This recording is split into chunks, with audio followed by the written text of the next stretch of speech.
Good afternoon, everybody. Welcome back to another video. In this video, I'm going to be covering. Let's see. I'm going to be covering all kinds of different constraints that can be used for Unity. Across Unity, any of these constraints is going to work with VRChat. Basically, if it works in Unity, it's going to work with VRChat. The only deal with these constraints is they do not translate to Quest at all. Like, the Quest will not allow them to work in any way, shape, or form.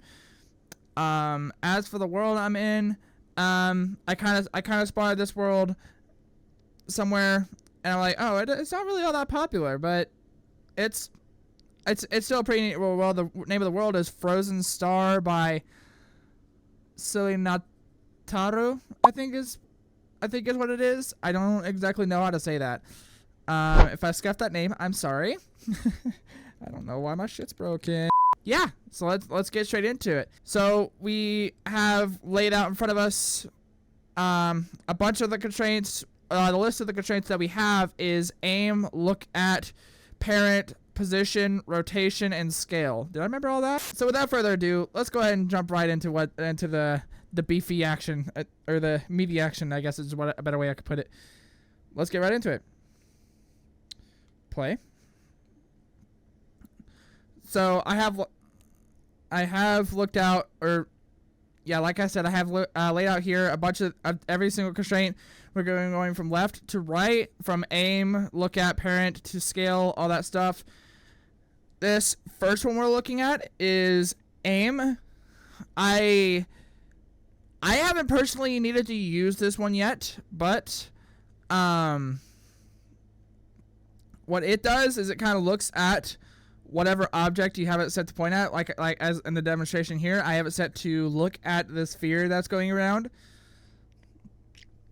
And what I like about these constraints is they actually have a freeze certain axes, so you can only have it follow like one axis out of all the X, Y, and Z.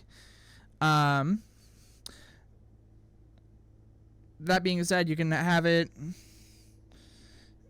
That being said, you can actually have it target just like the Y. Pause. That being said, you can have it while the target everything's going everywhere. You can really have it to where it just toggles the Y. So like as it's going all around in that whatever, it'll just follow the Y position of it. It won't go anywhere else, which I think is actually pretty neat. Play. This one here is the look at constraint. Unlike the aim constraint, the look at constraint actually has the ability to roll, which it can be helpful for, kind of whatever you want to do with it. It just kind of depends. It also does have a look up object that it could target, and if you set that target accordingly, the top of that will always try to face that target. As you can see by my demonstration here, I'm fixing to tell it to use up object, and I'm going to specify the up object by dragging it into there.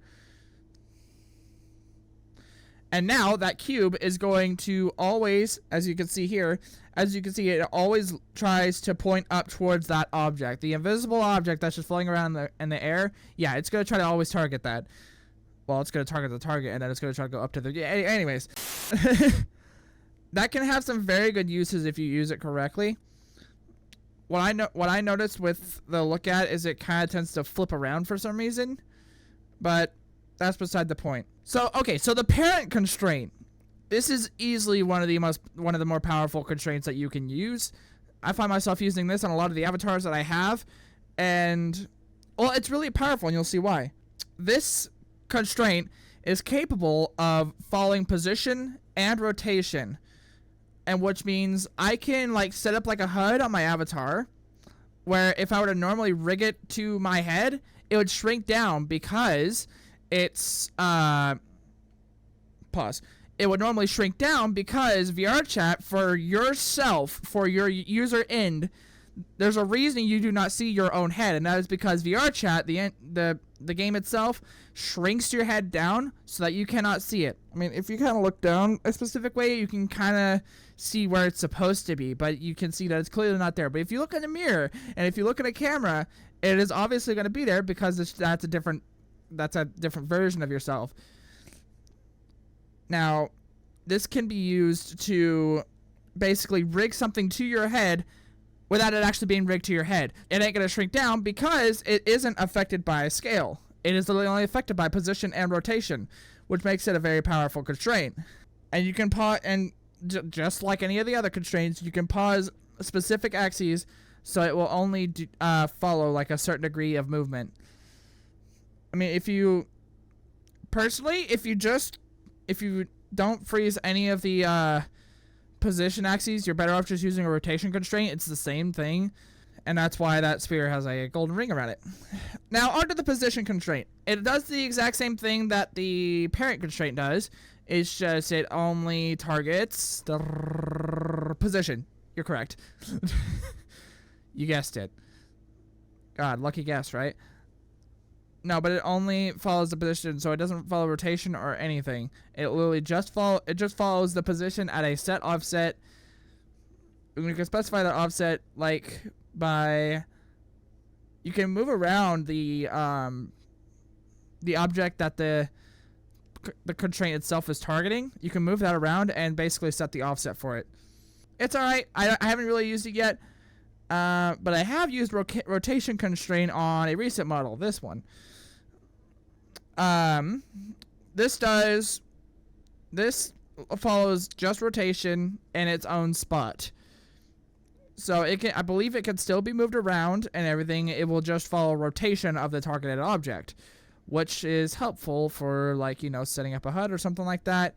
I actually have a HUD on this thing, and I use these to basically make sure that the HUD stays exactly where it's supposed to without shrinking down because of my local self. Scale constraint is the only constraint that will follow scale. It is the only one, and as you can see here, it scales up when the ball scales up and all that good stuff. And just like all the other constraints, you can set it to only freeze certain axes and it will follow those axes, which is, again, very helpful. And possible use cases for all these, especially just constraints in general.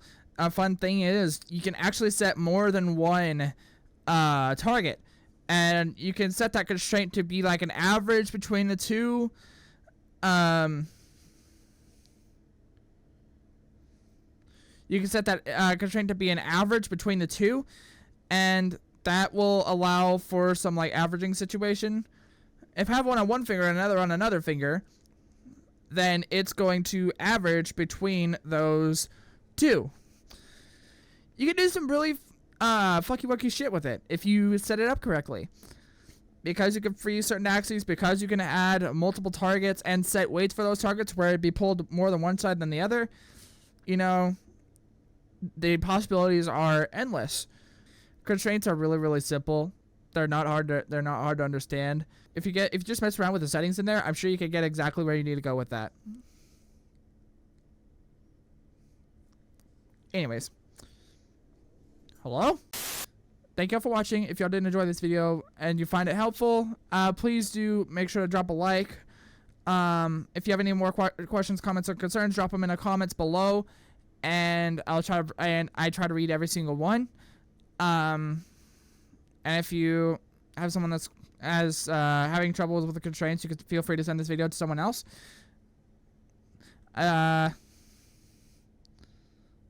And also, if you want any more tips and tricks on Unity or whatever, feel free to hit that subscribe button. And you can also get caught up on whatever I post whenever by hitting that bell right beside the subscription button.